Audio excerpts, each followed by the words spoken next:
Pues vamos a arrancar con la primera sesión del Foro de Conservación a la Distancia del año 2021.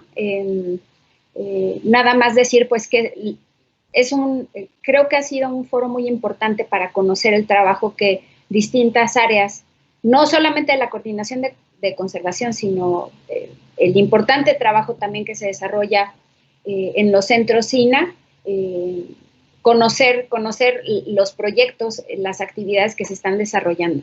Y bueno, la sesión del día de hoy vamos a tener dos presentaciones. Agradezco muchísimo el entusiasmo de Dalia con el equipo que trabaja allá en Michoacán por querer participar y compartirnos el interesante trabajo que han estado realizando.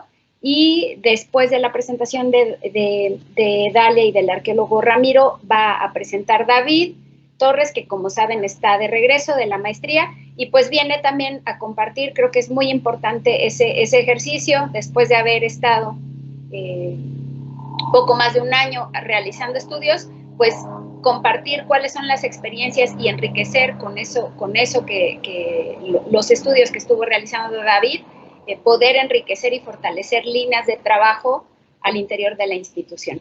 Entonces, bueno, pues como les decía, nuestra primera presentación pues está a cargo de Dalia Meissner y Ramiro Aguayo. Voy a hacer una pequeñísima presentación de una semblanza curricular.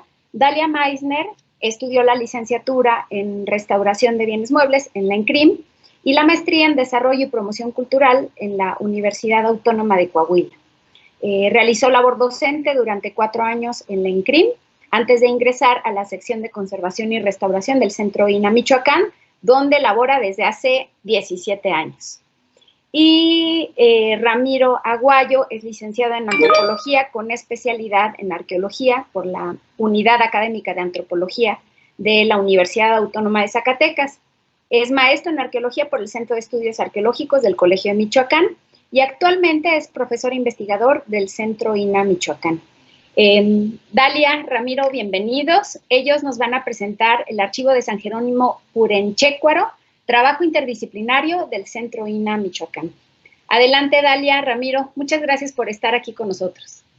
Buenos días.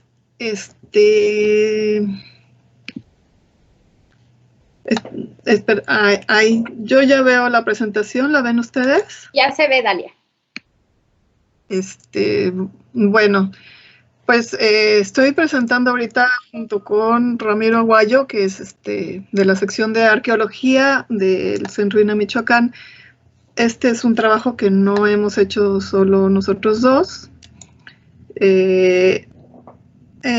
Participamos, bueno, yo como parte de la sección de restauración, Ramiro de arqueología, la arquitecta Edith Mendoza en la sección de monumentos históricos, Humberto Quirós, que es antropólogo físico, el doctor Francisco Loaesa, que es médico genetista, que no trabaja en el INA, es de la Michoacana, Eva Caballero y Noemí Hernández y José Arroyo, que son jóvenes que nos han ayudado, que fueron, llegaron como parte del programa Jóvenes para el Futuro.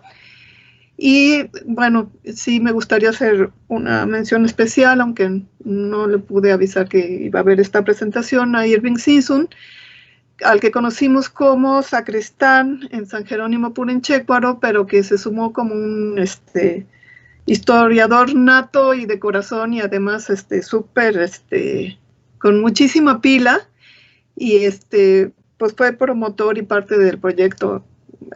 Bueno, no fue, es y sigue siendo promotor y parte de este proyecto, aunque hace tiempo que ya dejó de ser sacristán. Entonces, bueno, primero les platico los antecedentes. Esas fotos tan bonitas las tomó Ramiro. Esta también. Una de las cuestiones que sí me gustaría remarcar es que el proyecto, bueno, no el proyecto, porque realmente nunca ha tenido la forma de un proyecto, pero este trabajo surgió a petición de la comunidad, y desde un inicio estuvimos trabajando de las 3 áreas. Como antecedentes les puedo platicar que yo tuve la oportunidad de conocer esta población en los 80s, entonces sí percibí cambios importantes en el modo de vida. Lo que eran casas de adobe ahora ya son casas de material, porque es un pueblo donde hay muchísima migración y llega el dólar con el material, ¿no? Y bueno, además las casas se han ido subdividiendo mucho. Desde que yo lo conocí, era un pueblo donde ya principalmente se hablaba español, pero ahora ya solo los ancianos casi son los que hablan todavía purépecha. Y bueno, antes la gente los hombres ya no vestían el traje tradicional, pero las mujeres sí vestían todavía de rollo, guanengo o rebozo. Ahora ya solo las mayores. En fin, o sea, es un pueblo que se ha ido como amestizando, aunque lo que sí conservan, y Irving nos ha mostrado mucho de ellas, son las tradiciones, sobre todo en lo que se refiere a las fiestas, ¿no? Es la parroquia, ustedes no ven mi flecha, ¿verdad? Bueno, ahí está la fachada. Tiene un atrio muy grande y del lado derecho hay una entrada chiquita que aquí no se ve, que da directo a esta capilla lateral que ven ustedes abajo. La nave es muy larga y hacia el año 2000, me parece que fue, se cayó el techo y buena parte del muro, entonces pues es una iglesia con un alto porcentaje de reconstruido. A raíz de ese suceso, todas las imágenes se pasaron a la capilla lateral y ahí es donde continúan hasta ahora. Bueno, como antecedentes, nosotros hicimos un inventario de bienes muebles en 2010 con una ficha que tenemos de la Coordinación Nacional, donde, bueno, viene la descripción, los materiales constitutivos, técnica en factura, estado de conservación, dimensiones, y un apartado muy chiquito con el estado de conservación que decía bueno, regular y malo.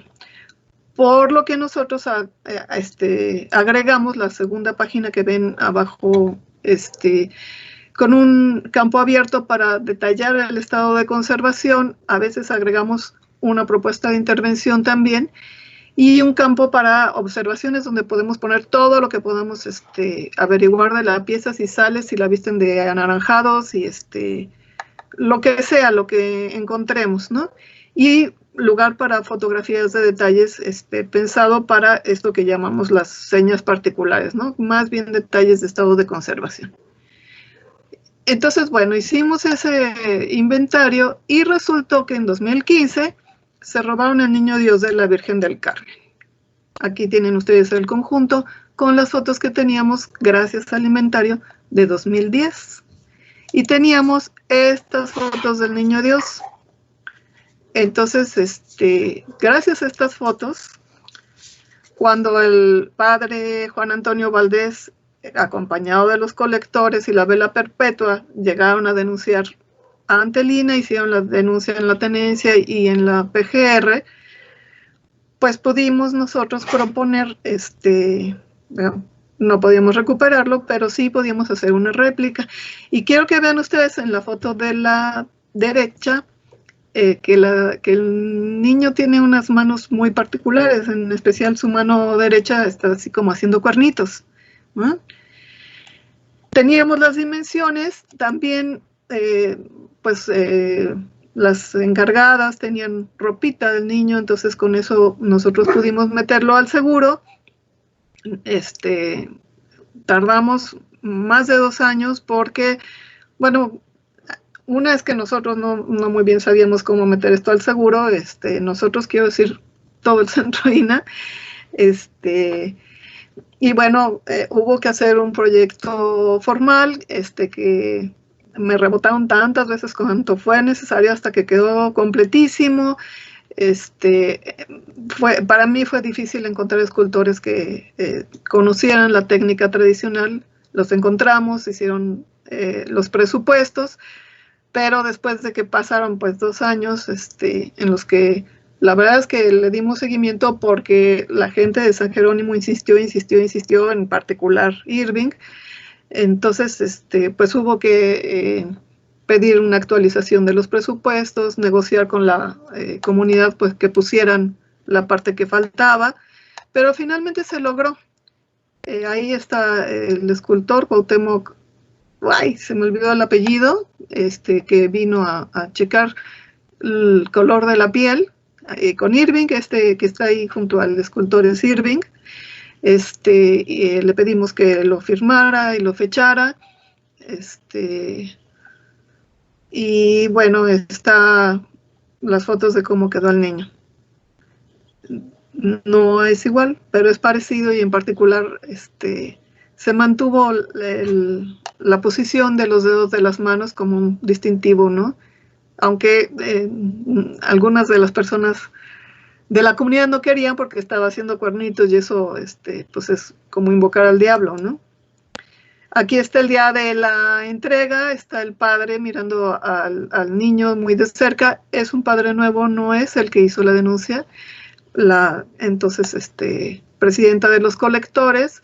Ahí vemos otra vez a Irving mostrándole el niño a sus niños, porque él siempre trae ahí una banda de niños a los que él les enseña, catequiza, ¿no? Y la vitrina donde quedó el niño, y finalmente una foto de la Virgen del Carmen ya con el niño, que tuvo que ser algunos días después porque la pintura todavía estaba un poco fresca. A raíz de esto, el padre, que ahí sí se ve el padre, desafortunadamente está volteando, pero ese sí es el padre José Antonio, pidió que se realizara el inventario de bienes muebles. Arriba a la izquierda ven ustedes, se está poniendo un ciclorama con una sábana, ¿no? Ingeniándolas para hacer un fondo más o menos liso, y pidió también que realizáramos la digitalización del archivo. Todo el archivo parroquial está en ese mueble que se ve ahí al fondo. Estaban, pues, algunos acostados, otros medio inclinados, y bueno, pues empezamos a hacer el inventario, empezamos a hacer el registro del archivo y otros trabajos en los que estuvo participando mi compañera, la arquitecta Edith Mendoza de Monumentos. Entre otras cosas, pues se hizo todo el trastejado del curato, algunas otras obras que se propusieron en el curato. Y como parte de este trabajo interdisciplinario se estuvo actualizando la ficha del Catálogo Nacional de Monumentos, empatándolo con todo el registro que estábamos haciendo nosotros de los bienes muebles de ese monumento. Para este registro, en ese momento se estaba haciendo la digitalización de un archivo en el centro de INA Michoacán, con unas, pues no sé si llamarle máquina, pero estas que sacan fotos con 2 cámaras que estaban prestadas por la Facultad de Historia de la Michoacana, y yo fui a solicitar que si me prestaban alguna de esas máquinas o me dejaban llevar los libros del archivo para digitalizarlos, y la respuesta que obtuve en ese momento fue: pregúntale a Ramiro, porque él ya estuvo haciendo un trabajo de eso. Y así fue como yo llegué con el arqueólogo, que pues muy amablemente y para mi sorpresa se prestó a hacer el trabajo de registro con su equipo personal, y bueno, nunca desmayó, ¿no? O sea, fue todas las veces que hubo que ir y sigue yendo, y bueno, hemos hecho verdaderamente un equipo. Por cierto que otra de las cuestiones que han salido en muchas veces que hemos ido a la comunidad fue una visita para ver restos arqueológicos que hay en la orilla del lago de Pátzcuaro, que de eso no puse foto, pero la foto del mero final que van a ver ustedes son de una de esas visitas que hicimos a la orilla, ¿no? Entonces, bueno, la parte de restauración, pues ha sido dictaminar el acervo, pues. Tenemos libros, son los libros de bautizos, de matrimonios, de defunciones y las informaciones matrimoniales. Los más antiguos son del siglo XVIII, pero principalmente siglo XIX y siglo XX. Los más antiguos son carteras de piel, con solapa, costuras con nervios, papel de algodón, tenemos marcas de agua. Los más recientes pues ya son medias encuadernaciones con tela y papel, o las más recientes de Keratol, y tenemos ya papel industrial, ya costuras también pues, de máquina, y los más recientes como desde el 1920 por ahí, bueno no me acuerdo exactamente, pero ya vienen preimpresos. Los más antiguos, los padres redactaban la cuestión del bautizo, que se presentó tal persona, que es el papá, y tal otra persona, que es la mamá, para bautizar a este niño que se va a llamar así, y ya en los últimos, pues ya viene impreso nada más para ir llenando los nombres, ¿no? El estado de conservación, pues yo diría que es muy bueno, ¿no?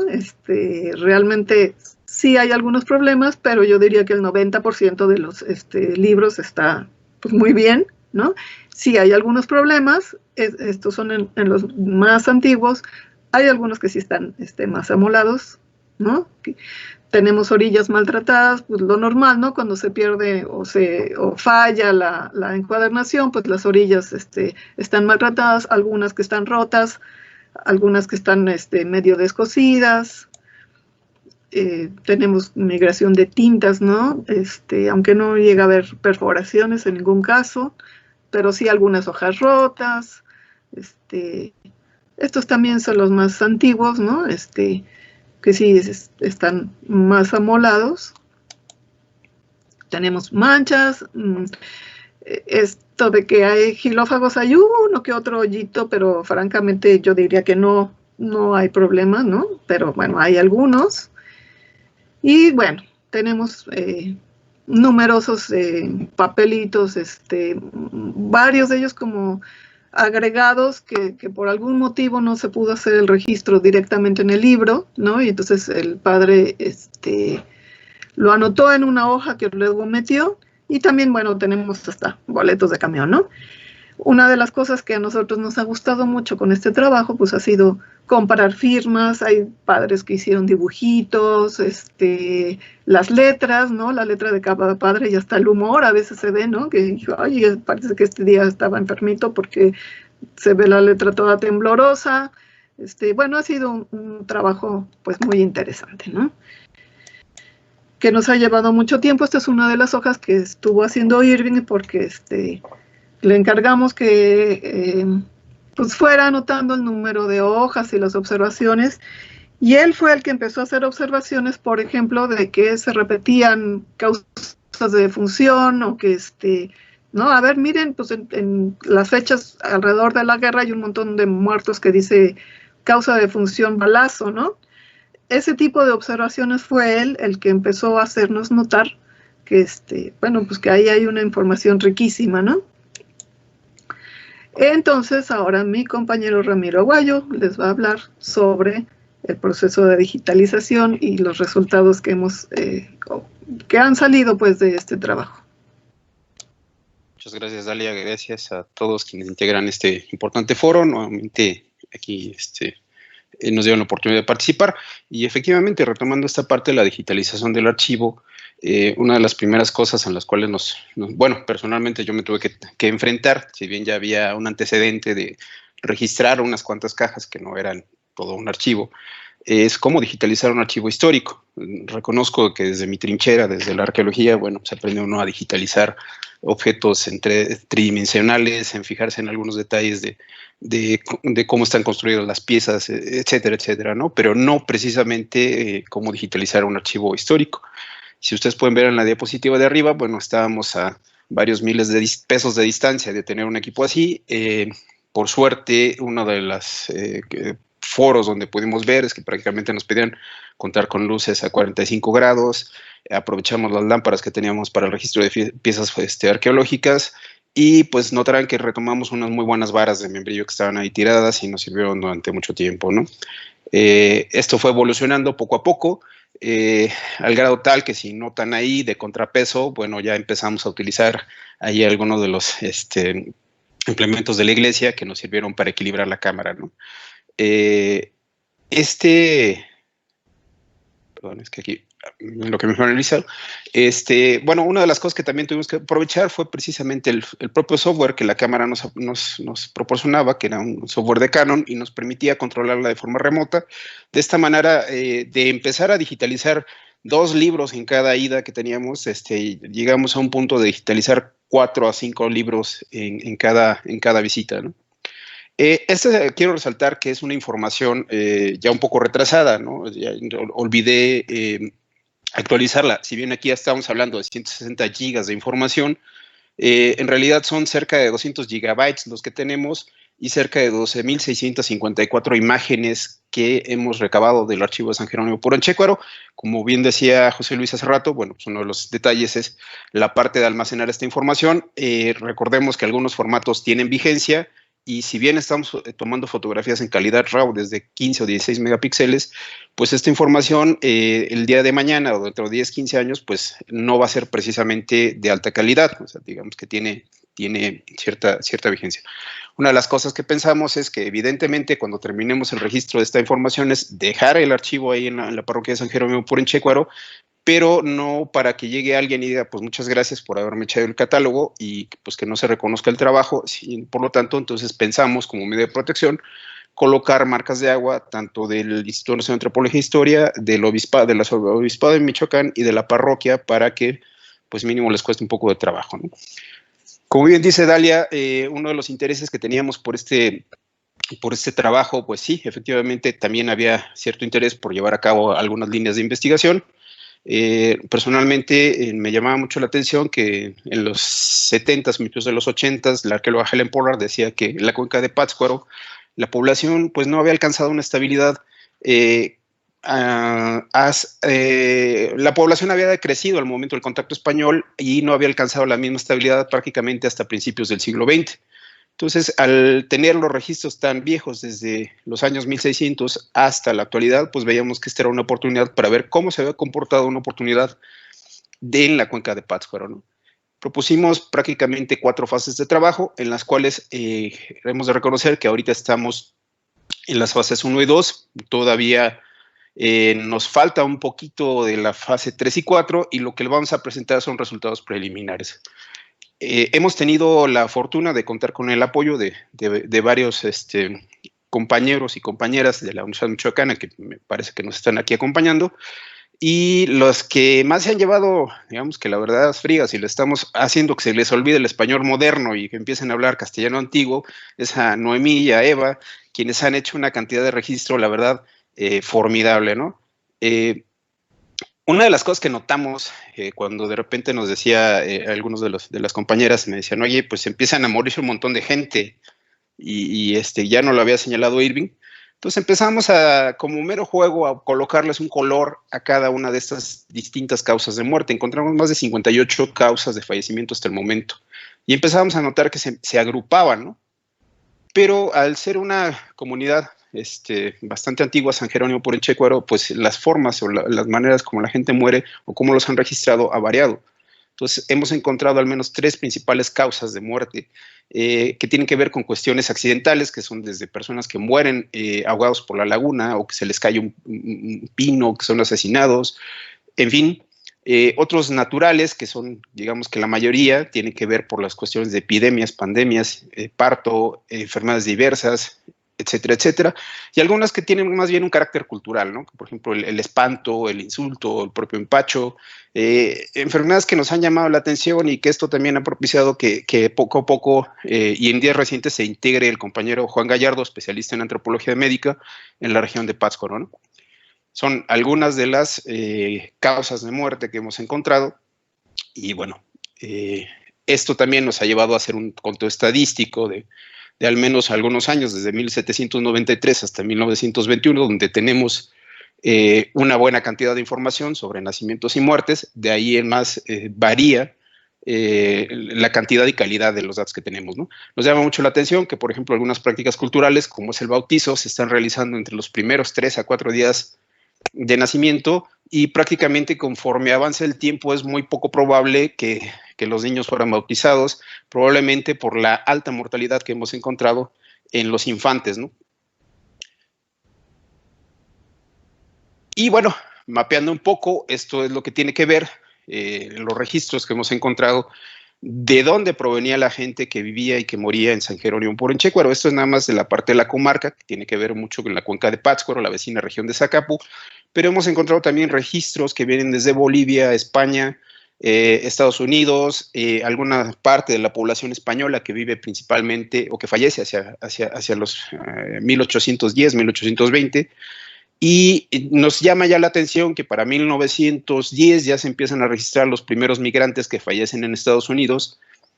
Y bueno, estas son de las principales comunidades de donde se están registrando. Hay que resaltar que San Jerónimo, el archivo parroquial de San Jerónimo, no solo incluye a San Jerónimo, que sería el punto grandote de aquí arriba, sino también a la comunidad hermana de San Andrés Iróndaro, que incluso tiene al momento una mayor cantidad de registros en los datos recientes, ¿no?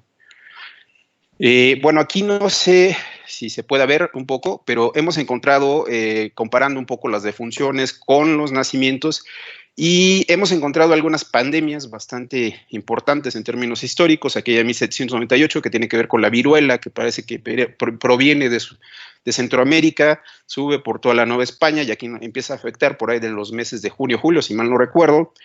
En 1814, una epidemia que tiene que ver con enfermedades gastrointestinales, derivado del sitio de Cuautla, cuando aprenden a Morelos y compañía, y entonces, pues al llevar esta población, a estos presos a la Ciudad de México, dispersan el bicho y le pega durísimo la región. De hecho, mueren 404 personas. La mitad de ellos son de San Andrés Iróndaro, una parte menor son de San Jerónimo Purenchecuaro, que también eso es lo que nos llama la atención. Aunque son comunidades hermanas, no siempre les afecta igual. Algunos, sobre todo San Andrés, es más golpeado, ¿no? Y bueno, esta de 1833, que es una epidemia de cólera, una pandemia de cólera bastante importante, ¿no? No obstante, hemos encontrado otros eventos muy llamativos que tienen que ver con endemias o brotes locales. Nos llama mucho la atención que hemos encontrado que que la viruela aparece de forma periódica cada 5, 7 o 10 años y afecta principalmente a la población infantil. Ayer platicábamos con el doctor Francisco Loesa, el genetista, y nos señalaba que muy probablemente los adultos adquirían estas defensas, y al siguiente ataque pues ya las tenían, pero los niños, al no tenerlas, probablemente esto les causará, pues, fueran los grupos afectados, ¿no? Y bueno, este es el seguimiento que le hemos dado a las pandemias, un poquito en términos muy genéricos, ya para no entrar tanto en detalles. Y bueno, esta parte es algo que también queremos resaltar y que en algún momento implica que intervengan ya especialistas en el área de historia. Estamos tratando de convencer a Noemí que se interese en hacer su tesis, que estamos a un empujoncito de que sí lo haga. Y eso es también otra de las cosas que nos hemos topado con pared en estos días, ¿no? Por suerte tuvimos el apoyo del programa Jóvenes Construyendo el Futuro para darles un apoyo tanto a Noemí como a Eva, pero infortunadamente por las situaciones de la pandemia y acaba de finalizar su beca, y eso nos ha limitado en demasía el continuar con los trabajos al momento, ¿no? Y pues de mi parte, de Dalia, pues muchas gracias, y sobre todo a quienes integran la comunidad de San Jerónimo Purenchecuaro por la confianza que nos han otorgado. Pues muchas gracias. Muchas gracias, Dalia, Ramiro, por la interesante presentación. Yo tengo allí algún comentario, pero la verdad es que quisiera abrir el espacio para que los compañeros de la coordinación, ya sea a través del chat o levanten la mano, les hicieran algún comentario, alguna pregunta del interesante proyecto que nos acaban de presentar. Yo todavía no veo ni comentarios ni manitas levantadas. Solo, bueno, yo en lo que se animan, me llamó mucho, bueno, estos proyectos, o sea, fue muy interesante cómo lo presentaron, ¿no? O sea, cómo se vinculan ustedes con una comunidad, empieza un proyecto con ciertos objetivos, pero a partir creo que de ese establecimiento de vínculos más cercanos con la comunidad, cómo se empiezan a crear otras líneas de trabajo. Creo que ese es un tema muy interesante. Me encantó la historia digo, no, qué triste que se hayan robado el niño, pero nosotros ahorita que estamos desarrollando la campaña de comunicación, la importancia del registro, ¿no? Si bien no se pudo recuperar el niño Dios, pues qué importante haber contado con ese registro para poder haber realizado la réplica, ¿no? Entonces, creo que es una historia allí muy interesante la que nos compartieron. Y bueno, regreso al tema del registro, ¿no? O sea, ese importantísimo trabajo que han estado realizando, Ramiro, que además el trabajo de registro es enorme, ¿no? No se acaba. Y en acervos documentales, o sea, es así un universo. Cuando pones allí el número de imágenes, o sea, porque no es, o sea, creo que al final el registro de la digitalización, al final es la parte creo que más pequeña. Todo el tema de organizar, de escribir, para poder mostrar después ya la información que nos estuviste compartiendo, que es súper interesante, ¿no? De el análisis de la información, ¿no?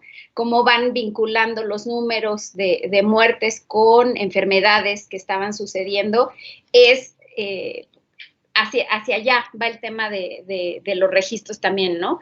Tener la información para poder realizar investigaciones. Yo los felicito, es un proyecto muy, muy interesante y bueno, creo que es allá, Dalia, han podido lograr con el equipo y con diferentes disciplinas un trabajo muy, muy completo, ¿no? Con diferentes disciplinas, diferentes miradas, y lo que nos compartieron, pues, es muy enriquecedor y alentador para muchos de los que estamos trabajando en el tema de registro y de la conservación del patrimonio. No sé si alguien más levante por allí su mano, quiera participar. Ahí está Jennifer. Hola, buenos días a todos. Pues felicitarlos nuevamente, Dalia, pues siempre lo que nos presentas aquí en el foro, de verdad que es un trabajo a reconocerse mucho porque pues tienen eso, ¿no? Esa inquietud de querer atender a la gente, de poderla ayudar y presentarle alternativas como pueden, ¿no? Bajo las condiciones que pueden, y esto, ¿no? Que también hayan tenido la parte de gestión de que el programa de Jóvenes Construyendo el Futuro ayude también en este proyecto, ¿no? Eso nos falta también verlo, ¿no? Que esos programas se pueden enlazar y pueden y podemos dejar más, bueno, dejar en mejores condiciones el patrimonio de archivo y en otros campos, ¿no? Creo que este tipo de proyectos, pues deberíamos también de hacerlos más personas, pero pues definitivamente por el inmenso trabajo pues se van quedando atrás, porque aprende uno y aprende la gente, ¿no? De que habita ahí, que está en constante comunicación con el registro del archivo, con las personas, con la historia del pueblo, ¿no?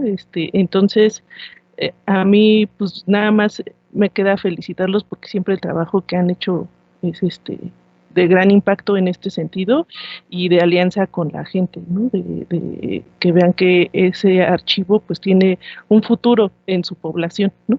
Tienen que es parte de la memoria del pueblo y que tienen que cuidarlo.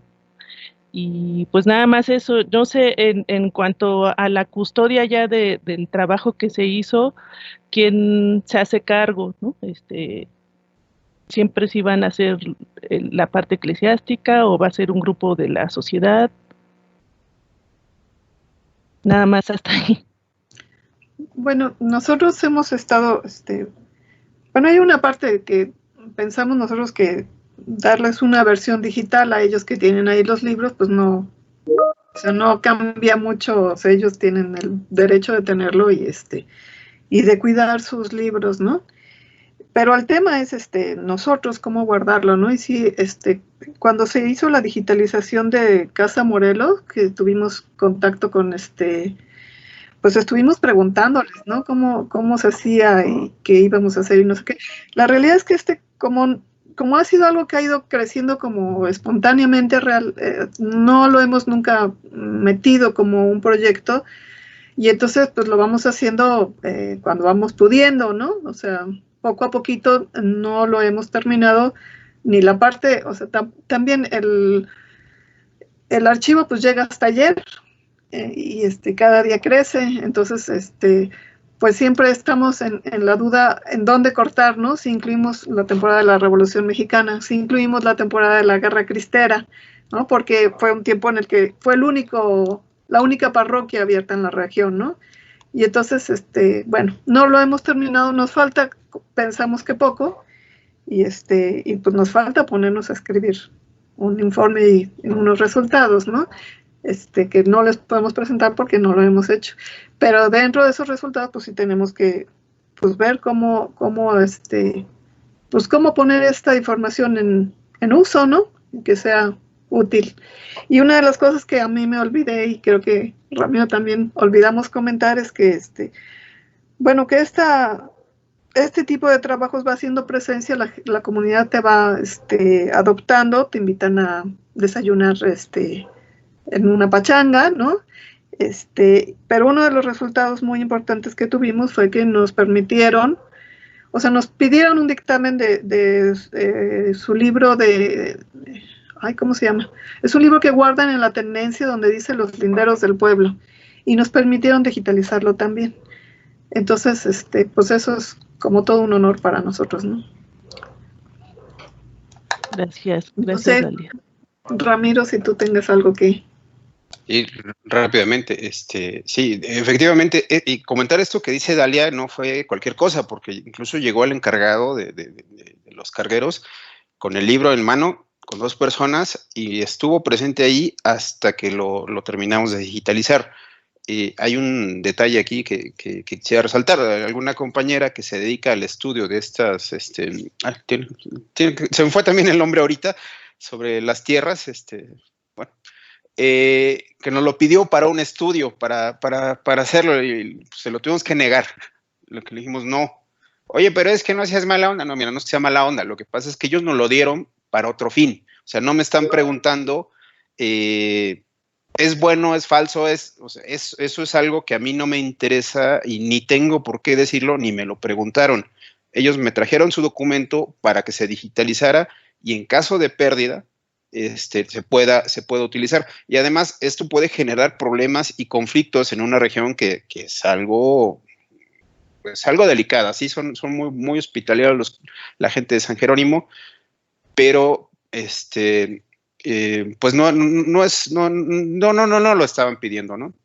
Eso por un lado, y por otro, como decíamos, bueno, evidentemente este archivo se ha conservado porque ellos lo han cuidado. Entonces, la idea de que todo lo que se está haciendo se les entregue de manera formal en algún momento, bueno, se ha dejado de lado por la situación que estamos pasando y porque, bueno, como dice Dalia, todavía no nos falta un montón o muy poco. Y en algún momento esa información debe quedar ahí en la parroquia. ¿Por qué? Porque esa era la finalidad. O sea, que también empiecen ya a buscar lo que no comentamos tampoco, es un archivo vivo. Ellos van y consultan y rastrean, según nos dijo el propio Irving, hasta por ahí de principios de 1900, ¿no? Y otra cosa que sí fueron muy, muy, muy puntuales en decirnos, el propio Irving, por ejemplo, nos decía que la cuestión matrimonial eso era incluso hasta pecado. O sea, así no lo manejó como tal, era pecado verlo, ¿no? Y nosotros al principio, bueno, sí nos llamó la atención, decíamos, ay, qué exagerado, ¿no? O sea, la verdad, ¿no? Pero tienes razón, porque estamos viendo información personal delicada de 1, 2 o 3 generaciones donde todavía lo mantienen vivo.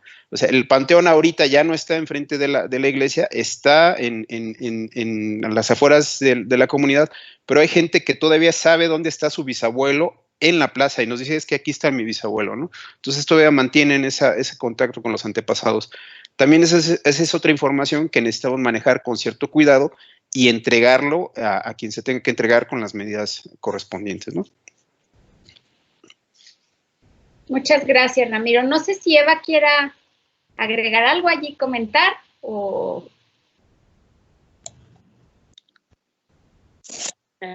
Hola, buenos días. Pues sí, fue, bueno, para mí, hablando desde la experiencia personal, fue como pues un gran trabajo, el cual estuvimos haciendo con mi compañera Noemí de transcripción y bueno, yo siento que y esta investigación pues apenas se va empezando, todavía falta como por explorar pues la historia de las epidemias dentro de lo que nos aporta esa investigación, la función, por ejemplo, que tenían los padrinos, ya como en temas más sobre historia cultural.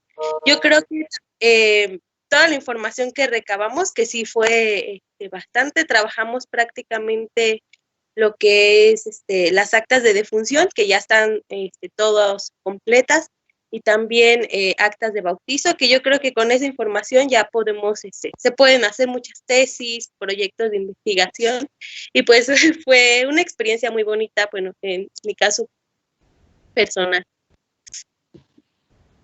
Muchas gracias, Eva. Pues les agradezco mucho a los tres por su participación. Las reflexiones finales también fueron muy interesantes, ¿no? Nos hablan de, pues, cuáles son los objetivos, ¿no?, del trabajo que realizamos. Muchísimas gracias y vamos a darle paso ahora a la siguiente presentación que va a ser David Torres. Voy a leer brevemente su semblanza. David es maestro en riesgo, desastres y resiliencia por la University College de Londres, el Reino Unido. Es licenciado en restauración por la ENCRIM, trabaja en la Coordinación Nacional de Conservación del Patrimonio Cultural desde el 2010 y ha estudiado gestión de riesgos aplicados al patrimonio cultural en la Universidad de Ritsumeikan en Kioto, Japón. También participó en las actividades, en muchas de las brigadas y las actividades vinculadas al tema de la atención al patrimonio dañado por los sismos del 2017 en los estados de Oaxaca, Puebla y Ciudad de México. Y en los últimos años se ha enfocado en el estudio y protección del patrimonio ante desastres. David nos va a compartir la presentación Modelo Estratificado de Emergencia para el Patrimonio Cultural en Riesgo. Y bueno, pues le agradecemos a David haberse interesado y nos parece muy, muy importante por compartir con nosotros parte del trabajo que ha estado desarrollando en sus estudios de la maestría. Muchas gracias, David. Bienvenido.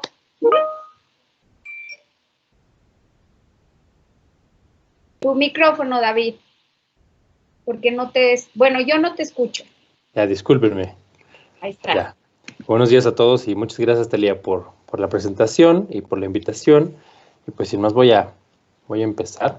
Este es pues un breve resumen de mi tesis de maestría, como bien decía Talia, para esa maestría en riesgo, desastres y resiliencia. Y pues trataré de ser breve y claro. Nada más para poner en contexto, pues esta tesis básicamente la hice ya empezada la pandemia, ya digamos formalmente la investigación, y pues tenía como limitaciones que las universidades, bibliotecas y todos los centros de estudio allá en Londres estaban cerrados.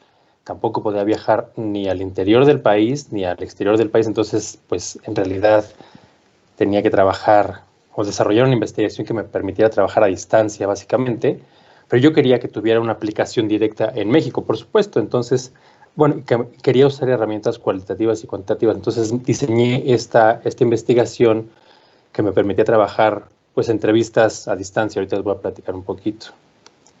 Entonces, bueno, lo que yo pensé es, yo quería saber cuál era la relación entre la respuesta de emergencia que hay después de una emergencia o de un desastre y qué es lo que motiva a las personas o a los grupos, digamos, por llamarlos de una manera amplia, pues a involucrarse, ¿no? Y encontré una posible respuesta en los discursos de patrimonio. Y a esto me refiero a la manera en la que se entiende el patrimonio por cada uno de los actores. Ahorita vamos a ver un poquito más. Entonces, para ello, pues, por el lado de los discursos, exploré las delimitaciones, digamos, conceptuales que diferentes grupos de actores, o lo que llamamos stakeholders, entienden por patrimonio, desde organismos internacionales, nacionales y, bueno, grupos más locales, a través de, por ejemplo, explorar qué responsabilidades, competencias, cómo entienden el patrimonio.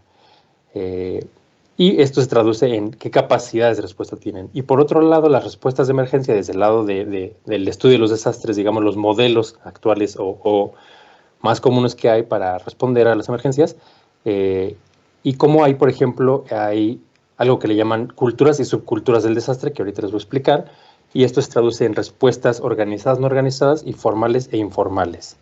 Y bueno, desde el lado de los discursos, pues exploré básicamente tres. El primero es uno muy estudiado, que se llama, en traducciones, el discurso autorizado de patrimonio, que básicamente está, pues, representado por la UNESCO, los organismos internacionales y las cartas, ¿no? Y básicamente se ha enfocado en los últimos años, pues, a normalizar, tratar de normalizar qué se entiende por patrimonio. Sin embargo, pues bastantes académicos entienden este discurso como vertical, digamos, bastante de arriba hacia abajo, que se centra mucho, pues, en la estética de los monumentos, en la materialidad, y por lo tanto, pues se considera como un diálogo unidireccional vertical, ¿no? En donde se basa mucho en la opinión o en la participación de un experto, un especialista, sea restaurador, arqueólogo, estudioso del patrimonio, en donde, digamos, que se traduce un mensaje del patrimonio hacia los usuarios, ¿no? Digamos, sin una retroalimentación de la experiencia de los usuarios con el patrimonio. Esto es una postura muy estudiada y bueno, eso fue la primera que analicé. Después, el segundo fue este discurso basado en la comunidad, o community-based, que le llaman, en donde trata de hacerse es una respuesta a la anterior, y trata de hacerse mucho más horizontal, en donde sigue existiendo el experto, sigue como intérprete, pero trata de abrirse un diálogo mucho más multidireccional, en donde se incluyen también las opiniones de los no especialistas, el público en general, o cualquiera que quiera participar, en donde pues todo el mundo participa en la creación de lo que se entiende por patrimonio. Aquí lo interesante es que esto involucra que se trata de pues ligar mucho más con la realidad actual, es decir, con la experiencia que se tiene del patrimonio, no solo lo que fue, sino lo que es ahora el patrimonio. Luego, finalmente, los discursos como alternos o periféricos, que tratan más bien como de crear un diálogo interno entre los grupos que lo crean así, como una especie de justificación a su propia visión de patrimonio. Aquí lo interesante es que no hay expertos, es la gente misma que vive y que es parte de ese discurso, y que interesante es que incluyen, por ejemplo, ya patrimonio, conceptos como patrimonio intangible, patrimonio natural, prácticas, etcétera, ¿no? Esto se dio muchísimo más en lo que le llaman el sur global, o los países en desarrollo, digamos. Y aunque la UNESCO después lo ha integrado en su discurso en un afán como de ser más inclusivo, pues más bien es en la parte más comunitaria donde esto se desarrolla, ¿no?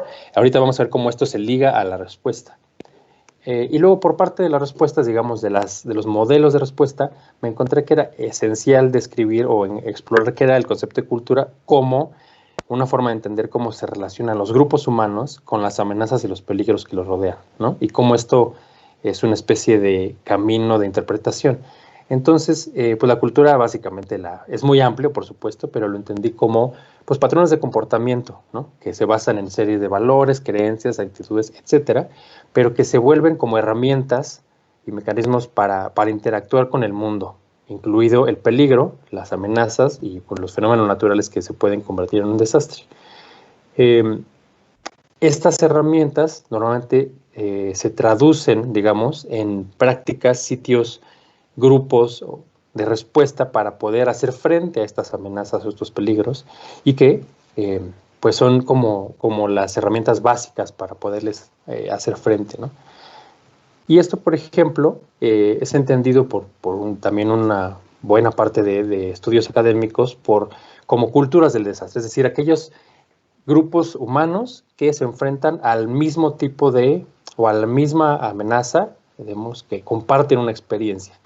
y no forzosamente porque se pongan de acuerdo y se sienten a hablar del tema, simplemente, por ejemplo, en la Ciudad de México, todos compartimos la experiencia de los sismos, entonces formamos una especie de comunidad, y esto le llaman una cultura de desastre, en este caso de desastre sísmico. Dentro de esas culturas existen subculturas, o lo que se llama subculturas de desastre, que son los que realmente crean mecanismos para hacer frente a estas amenazas. Por ejemplo, no sé, los topos, ¿no? Que son un grupo muy específico. Y estas subculturas, aquí es donde empezamos a aterrizarlo, pueden reaccionar de dos maneras básicamente, ¿no? Organizada o no organizadamente. Las respuestas organizadas han sido muy estudiadas pues, desde los estudios de desastre como organizaciones que las han clasificado como que pueden ser organizaciones ya establecidas o que extienden su actuación o que se adaptan o que son redundantes.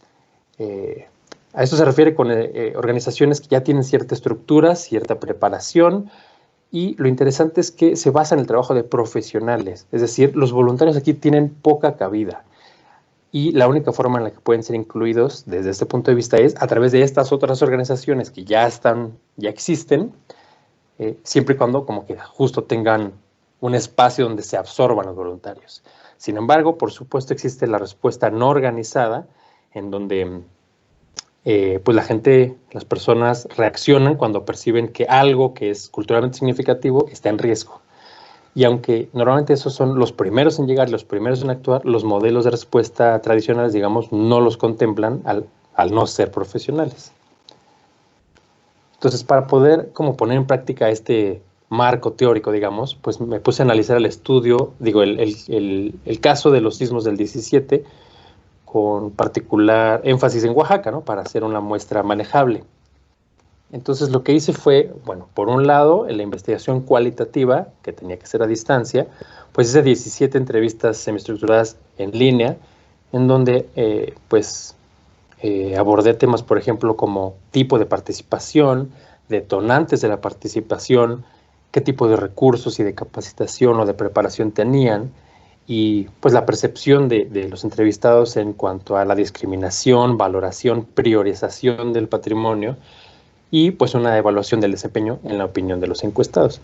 Por la parte cuantitativa, tuve acceso a la base de datos de los inmuebles dañados en el estado de Oaxaca, en donde ahorita veremos cómo pude trabajar en la distribución espacial de estos daños y luego relacionarla tanto con la aceleración del suelo de los dos sismos del 7 y del 19, perdón, y con la información del INEGI.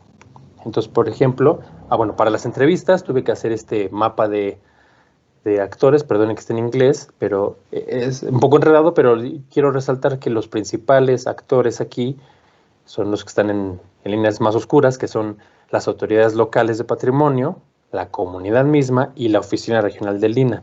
Esto, por supuesto, y todos los otros actores están un poco auxiliares, apoyando a estas tres figuras. Esto me permitió pues hacer una lista de personas que yo quería entrevistar y preguntarles más o menos cómo eran estas relaciones, que luego pude confirmar después de las entrevistas. Y por la parte cuantitativa pude desarrollar este mapa en donde, con las coordenadas geográficas, podemos ver cómo se distribuyeron los daños en los inmuebles en estos dos sismos, y justamente me permitió ver que coincidían con los principales centros urbanos del estado, no que sean los únicos, pero los tres más importantes. Luego lo crucé con información del INEGI de los municipios para obtener este mapa, que es la densidad de sitios dañados por municipio, y sigue coincidiendo con los centros urbanos. Esto me abrió otras preguntas, en donde yo decía, aquí no lo puse, pero también lo crucé con los mapas de intensidad sísmica, ¿no? del CENAPRED, y me preguntaba, en realidad, el daño, por ejemplo, o la concentración de daños severos de los inmuebles responde a cercanía, digamos, con los epicentros, o a otras circunstancias de índole más social, por ejemplo, a la cercanía con centros políticos, que podemos ver ahorita más adelante, que puede traducirse, por ejemplo, en el nivel de atención que reciben los inmuebles, ¿no? También, obviamente, la densidad de sitios es mucho mayor cercana a estos centros urbanos, ¿no? Entonces, por ejemplo, de las entrevistas puede obtener estas respuestas, ¿no? En general, en cuanto al tema de activación, preparación y despliegue, pues desde el lado de las autoridades nacionales, la respuesta pues fue lenta. Ellos mismos reconocen que fue porque tomó tiempo organizarse, porque aunque existen mecanismos, no estaban operativos, entonces tomó tiempo desplegar la respuesta. Esto pues se debe, como les decía, a una falta de capacitación suficiente, de planes claros y socializados de respuesta. Además, una vez que esta respuesta pues, fue desplegada, los objetivos de cuál era la actividad, desde las cabezas hasta los operativos, digamos, en campo, pues no era muy clara cuál era el objetivo que se tenía que hacer, y tampoco, por ejemplo, quién tenía que activar el proceso de emergencia, si se hacía desde la cabeza, por ejemplo, del instituto, o desde la Secretaría de Cultura, o cada área conforme lo evaluaba pertinente, ¿no? Desde el lado de las organizaciones locales, pues ellos actuaron de manera inmediata, aunque sin ser especialistas, y por lo mismo sus alcances fueron muy limitados, porque solo actuaron sobre su entorno directo, por supuesto. Cuando ya empezaron a haber respuestas institucionales, y no solo del Instituto de Antropología, pues hubo una primera desconfianza por parte de la población por experiencias previas, ¿no? En cuanto a la relación que se tenía con las instituciones. Esto, por supuesto, también entorpece de cierta forma la respuesta al principio, ¿no? En cuanto a la capacidad organizativa, la formación, la preparación de la respuesta, desde el lado de las autoridades nacionales, es más, el del 95% de los entrevistados reportó prácticamente nula capacitación en temas específicos para responder ante la emergencia, y la mayoría de las respuestas reportó que el Previna, aunque existía y se sabía de su existencia, digamos, pues no operó oficialmente. Lo que sí funcionó, digamos, es que el INA había establecido o había puesto en contacto a las personas, ¿no? para no sé, temas de algunas reuniones, etcétera. Y estas redes, digamos, personales de comunicación fueron las que sí operaron, digamos, paralelamente al Previna. Y bueno, también se reportó como principales, digamos, retos o problemática la falta de fondos especializados para la respuesta.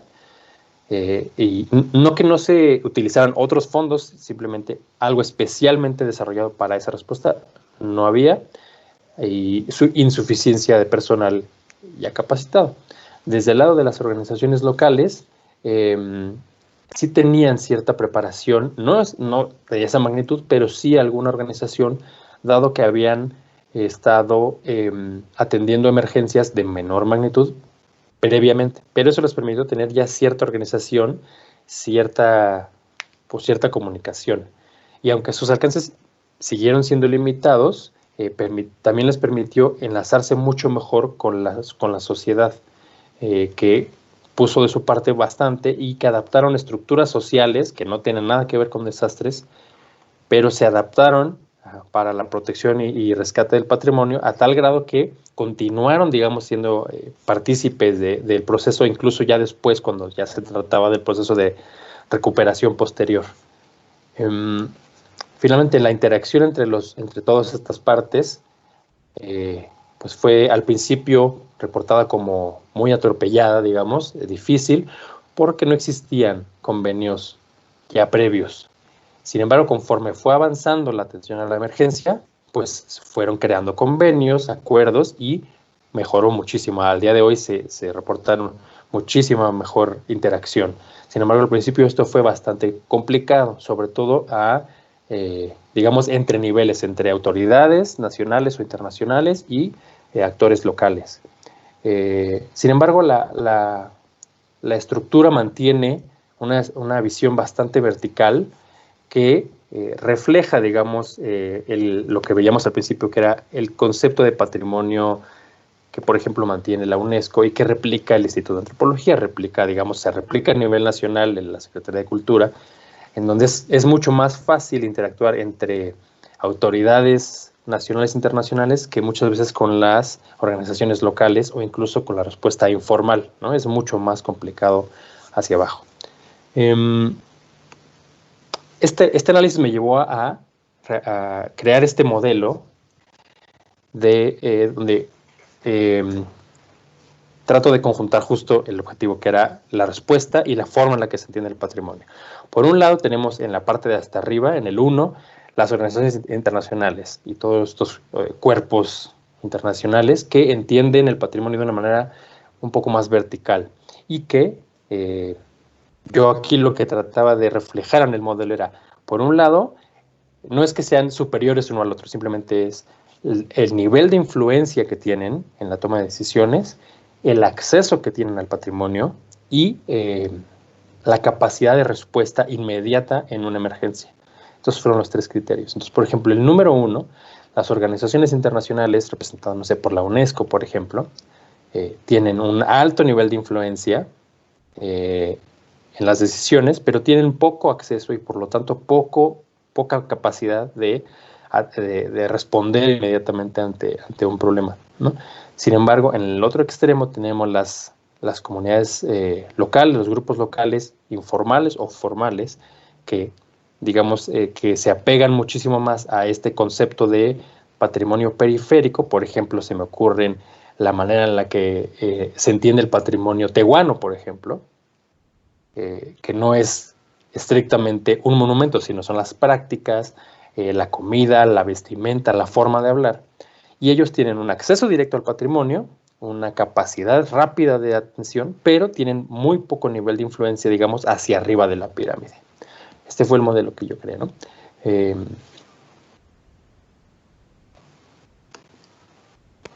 Y algo muy interesante es que a través de este análisis me permitió ver que existen una serie de capas, no porque sean unas superiores, todas funcionaron, digamos, al mismo tiempo, en donde el patrimonio fue clasificado, compartimentalizado a partir de diferentes comprensiones del patrimonio. Por ejemplo, el patrimonio inmueble frente al patrimonio mueble, ¿no? Ahí hay una clasificación. Y aunque en el discurso, por ejemplo, del instituto se dijo no hay ninguna priorización, en la práctica sí lo hubo, ¿no? Quizá de manera inconsciente. También se priorizó mucho, por ejemplo, aquel patrimonio que tenía un alto valor turístico económico frente al que no, o que fuera parte de las listas de la UNESCO, por ejemplo, contra el patrimonio mucho más local, donde tiene una influencia quizá más pequeña en el número de personas que lo pueden conocer. La relación que estos inmuebles, por ejemplo, o estos bienes culturales tienen con centros políticos y urbanos, entonces resultó muy interesante, por ejemplo, no solamente en cuanto a su posición geográfica, sino a la relación que tienen, por ejemplo, con pues los centros políticos, ¿no? Y no solamente de la capital del estado, sino también del país, o incluso en la misma región hay centros políticos, y la relación que tienen los bienes culturales con estos se tradujo en el tipo de atención que recibían en el momento de la emergencia. Incluso dentro de las mismas ciudades hay jerarquías eclesiásticas, por ejemplo, la catedral frente a la capilla, o la política, una jerarquía, digamos, política, social, la misma catedral frente a, no sé, una casa de cultura, ¿no? También obviamente entró en juego el tipo de propiedad privada, estatal, federal, y el uso que tenían para la comunidad. Aquí algo muy interesante es que desde el punto de vista de las comunidades, por ejemplo, donde tienen un gran apego y una relación muy cercana con el patrimonio, digamos, barrial, por ejemplo, las capillas, actuaron inmediatamente, ¿sí?, para protegerlo, y dejaron de lado aquel patrimonio que pues no tenían mucha injerencia porque estaba en manos de autoridades nacionales, por ejemplo, un ex convento. Entonces, mientras los actores locales actúan inmediatamente para proteger aquellos bienes que tienen una identidad muy cercana, una relación cultural muy cercana, las autoridades nacionales actúan a aquellos sitios que tienen más bajo su control, digamos, ¿no?, su administración. y no es al revés, lo cual parecería obvio, pero no lo es tanto. Y finalmente, pues me llevó a crear este bonito esquema en donde existe patrimonio periférico y patrimonio central, aparte de la posición geográfica, digamos, que sí es importante, pero también valorativa, y cómo el patrimonio se apega a un discurso de patrimonio, una forma de entenderlo frente a otra, ¿no? Por ejemplo, si tiene declaratoria local, nacional, o es solamente de relevancia cultural para un grupo pequeño, qué uso tiene, dónde está, etcétera, etcétera, etcétera, ¿no? ¿Qué tipo de papel juega dentro del marco legal?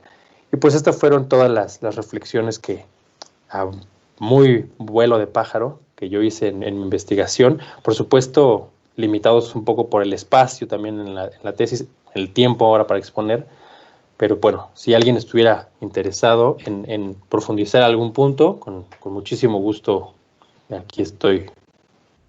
Muchas gracias. Muchas gracias, David.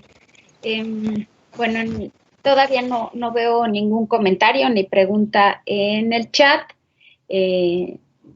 Les pido, ya allí Dulce está levantando su mano. Adelante, Dulce. Gracias. Bueno, pues muchas felicidades, David. Qué bueno que nos presentas los resultados, porque luego pues se hacen investigaciones y no nos enteramos, ¿no? De lo que pasa. Yo, a partir de lo que tú mencionas y en vista de lo del problema que para la sociedad y para el INAH representó la experiencia del 2017, uno de los aprendizajes fue esta capacidad de respuesta que tenemos, la cual pues realmente se manifestó como baja, ¿no? En general, y sobre todo la institucional como una capacidad de respuesta lenta. En ese sentido, por lo que mencionas, entiendo que aquel patrimonio que está más cercano de las personas fue el que más rápido se pudo atender y recuperar, y el que es más institucional tardó mucho, se metió en este problema burocrático que alentó el proceso. En ese sentido, ¿qué podríamos hacer para modificar las cosas? Porque si esa es nuestra expectativa y nuestro futuro para los siguientes desastres, sean sismos, huracanes, granizos, erupción o lo que sea, bueno, pues no es muy alentador saber que el instituto es lento y que no es muy efectivo para responder. ¿Cómo podríamos salir de esa círculo vicioso, no? Hola, Dulce. Pues me parece muy atinada esa pregunta, porque yo creo que serían dos factores clave. Uno, habría que cambiar la visión, digamos, como vertical, en donde solo el instituto tiene el poder de responder ante una emergencia. ¿Por qué? Porque el instituto, o cualquier instituto, siempre tendrá una capacidad limitada, ¿no? De personal, de recursos, de tiempo, etcétera. Y por otro lado, creo que algo muy, muy importante es el tipo de vínculo que existe entre ese patrimonio o ese bien con la comunidad, digamos, directa que lo rodea. Porque en la medida en la que, algo que me pareció súper interesante en mi análisis es, mientras más injerencia tenían institutos, organizaciones, menos vínculos se creaba con la gente. Es decir, mientras más se mete en el instituto, más se aleja la gente. Y no sé todavía si es porque la gente se aleja o porque el instituto las aleja. Y esa es una pregunta muy interesante que se puede traducir en el tipo de atención que puede recibir inmediatamente después de una emergencia, ¿no? A mí, David, justo este punto que estás tratando me parece muy interesante, y es más, a lo que me lleva es un poco a retomar la presentación de Dalia y de Ramiro, ¿no? Yo creo que eso que observaste quizás ocurre en muchas ocasiones.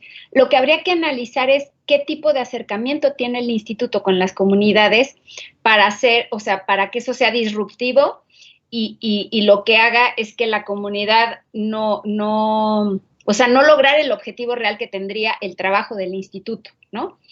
Creería que el caso que se presentó anteriormente es un caso exitoso, ¿no? Del trabajo del instituto en una comunidad y donde se logra una sinergia con la comunidad, en donde de hecho lo que se logra es que la comunidad abra las puertas y comparta un documento tan importante como al que tuvieron acceso. Uh-huh. ¿No? Entonces, digo, lo pienso porque allí habría que reflexionar en ese sentido y lo vinculo también con las reflexiones que tuvimos en el evento de Construyendo Comunidades, ¿no? ¿Qué prácticas debemos de tener? ¿Cuál es la forma en la que necesitamos vincularnos con las comunidades en función de qué es lo que queremos lograr? Dulce creo que levantó la mano. Sí, es que creo que justamente ese es un punto muy importante y por lo menos en mi caso que trabajo con patrimonio arqueológico, creo que es aún peor, ¿no? Esta desplazamiento de la sociedad o de lo que llamamos comunidades. Y en ese sentido pareciera que en la gran mayoría de los casos el patrimonio es para los turistas, para los académicos, y no para la población, y entonces, pues sí, más bien lo que tenemos es un rechazo, ¿no? Digo yo que trabajo en Cholula, por ejemplo, pues es súper evidente, la zona es un estorbo casi, ¿no? Entonces, ¿cómo acercar a la gente? Pues es un constante conflicto, ¿no? Porque el INAH no te da las herramientas para hacerlo, es decir, no te abre las puertas, al contrario, los talleres se hacen un poco a contracorriente, el hacer que las personas entren a conocer el patrimonio también se hace un poquito contracorriente, y que muy claramente pues el INAH pone una barda, ¿no? Una barda y es el perímetro de resguardo del INAH, y afuera de esa barda es ahora sí que terreno público y adentro de la barda es el INAH. Entonces, pues sí, ¿cómo esperas que la gente se involucre o pueda integrarse a ayudarte en gestionar el riesgo cuando pues ellos sienten que se les quitó ese patrimonio, ¿no? Y además, bueno, actualmente ya hay todo un sistema completamente enviciado en el cual las zonas, sí, como se volvieron áreas para turismo, pues para ellos representan oportunidades económicas nada más, o sea, cuántos refrescos puedan vender, lamentablemente, ¿no? O cuántos sombreros puedan vender. Entonces yo la verdad es que no le veo no veo muy fácil el revertir esa dinámica. Sí, David. Sí, totalmente de acuerdo. En mi caso, por ejemplo, no tuve oportunidad de meterme a fondo a la comparación, por ejemplo, entre, no sé, bienes religiosos, capillas, iglesias y centros arqueológicos, ¿no? Sitios arqueológicos. Pero sería una comparación muy interesante porque lo que sí pude ver es, por ejemplo, en el caso del Istmo de Tehuantepec, la relación entre las capillas de barrio y el exconvento o la catedral, ¿no? Donde los mismos grupos sociales están ahí todos los días y viendo qué ladrillo se pone en la restauración, mientras que les preguntas, ¿cómo va la catedral? Pues quién sabe, cuando acaben nos dirán, ¿no? Y esa misma relación puede traducirse a los sitios arqueológicos, donde como están cerrados, donde ellos no tienen un uso directo más que económico, como bien dices, Dulce, pues tal vez no tienen un vínculo más cercano que eso, ¿no? Yo creo que sí es difícil, pero yo creo que lo podemos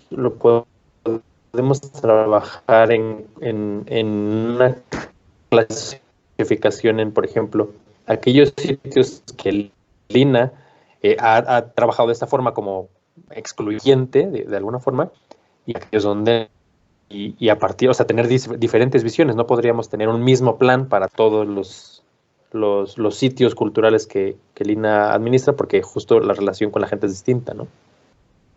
Gracias, David. No sé si hay alguna otra pregunta o participación. Allí, Jennifer. Yo nada más iba a comentar que desde mi punto de vista también creo que esta parte de la relación con el INAH cambiará en el momento que talleres de gestión de riesgos se apliquen con los grupos sociales, ¿no? Con los actores claves, o ver con qué, cómo se promueven, pero que se hagan los ejercicios, porque si solo queda, bueno, talleres para especialistas, pues ahí nunca va a haber esa acción, ¿no? Por parte de la gente, como con mejor claridad o objetivo en qué pueden atender ellos, ¿no? Y cómo pueden darle seguimiento a su proceso de recuperación en torno al templo o a las imágenes, ¿no? No sé, lo digo también en el caso de lo histórico, pero sí se tiene que, al final en lo arqueológico el INAH pues es el responsable directo, ¿no? No tiene vuelta para atrás. Entonces, pues yo creo que si se empiezan a hacer estos talleres ya con la gente prácticos, en cuanto se pueda, claro, con la pandemia ahorita no se puede, pero sí ya cambiará mucho la relación entre la ciudadanía y el instituto.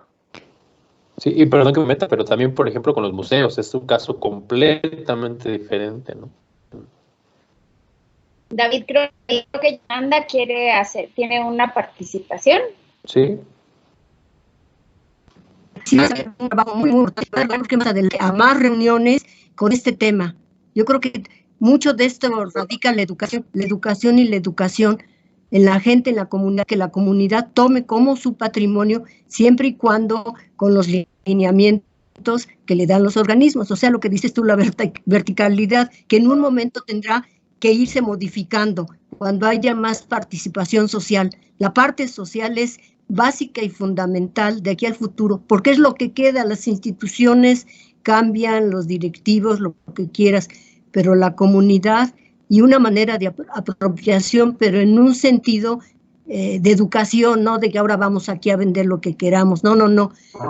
Ay, no sé exactamente cómo decirte, pero tiene que ser un respeto al patrimonio. Y eso se logra con educación. Talía, muchísimas gracias. Qué bueno, que sigan con estos trabajos. Felicidades. Muchas gracias, Yolanda.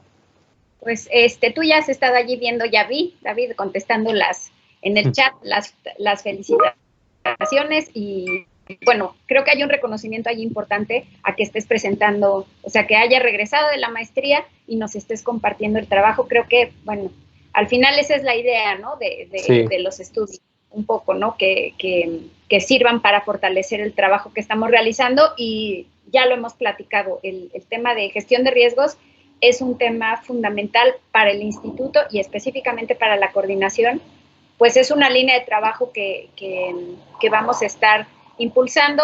Vas a estar tú participando bastante, y sé que este año, bueno, tendremos que realizar diversas actividades un poco como decía Jenny. Yo creo que hay un trabajo importante al interior del instituto, ¿no? En actualización y capacitación, pero creo que no se nos debe de olvidar, como lo comentaba Jennifer, que ese trabajo se tiene que dar también con la sociedad, ¿no? Creo que nos extendimos bastante, pero fueron muy buenas las dos presentaciones de dos temas diferentes, pero que nos presentan el trabajo que está desarrollando el Instituto de Antropología, tanto a través de la coordinación como de los centros SINA. Pues les agradezco a todos su participación, que estén activos. Dalia, Ramiro, David, muchas gracias por querer participar el día de hoy. Y pues nada, les deseo que tengan un cierre de trabajo el día de hoy y que tengan un bonito fin de semana a todos. Les mando un abrazo. Muchas gracias. Gracias a todos. Muchas gracias por invitarnos. Es todo un honor. Muchas gracias. Gracias, Dalia. Nos vemos. Chao. Hasta luego.